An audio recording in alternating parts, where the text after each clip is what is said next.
भगवान विष्णु का मत्स्य अवतार पहला अवतार माना जाता है।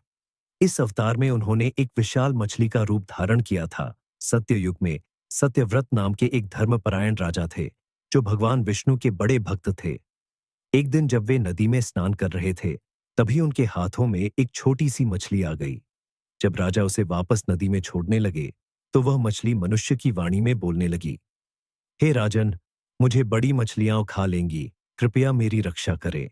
राजा सत्यव्रत ने करुणा के कारण उस मछली को अपने कमंडल में डाल लिया। लेकिन आश्चर्य की बात यह थी कि थोड़ी ही देर में मछली बहुत बड़ी हो गई, जिससे वह कमंडल में समा नहीं सकी। तब राजा ने उसे एक बड़े बर्तन में डाल दिया, लेकिन कुछ ही समय में वह बर्तन भी छोटा पड़ गया। फिर राजा ने उसे एक तालाब में छोड़ा, लेकिन वह भी छोटी साबित हुई। इसके बाद राजा उसे नदी में डालने लगे, पर मछली तेजी से इतनी बड़ी हो गई कि समुद्र ही उसका निवास योग्य स्थान बचा। राजा सत्यव्रत यह देखकर चकित हो गए और समझ गए कि यह कोई साधारण मछली नहीं है। तभी भगवान विष्णु ने अपने दिव्य रूप में प्रकट होकर कहा, हे राजन, मैं ही विष्णु हूं। जल्द ही पृथ्वी पर महाप्रलय आने वाला है, जिसमें सब कुछ जलमग्न हो जाएगा। मैं तुम्हारी रक्षा करूंगा। तुम सप्तर्षियों और समस्त जीवों के बीजों को एक नाव में रखकर मेरी प्रतीक्षा करो।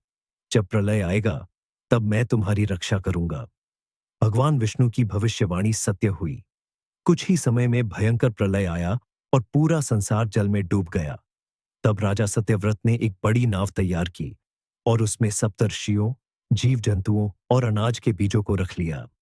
तभी समुद्र में एक विशाल मछली, मत्स्य अवतार, प्रकट हुई, जिसके सींग थे। राजा ने भगवान विष्णु के कहे अनुसार नागराज वासुकी की सहायता से नाव को उस मछली के सींग से बांध दिया। इस प्रकार भगवान विष्णु ने सत्यव्रत और अन्य जीवों को सुरक्षित रखा। इस दौरान भगवान विष्णु ने राजा और सप्तर्षियों को वेदों का ज्ञान दिया, जिससे प्रलय के बाद सृष्टि की पुनः स्थापना हो सके। जब जल धीरे धीरे कम होने लगा, तब नाव हिमालय की चोटी पर आकर रुक गई और इस प्रकार पृथ्वी का पुनर्निर्माण हुआ।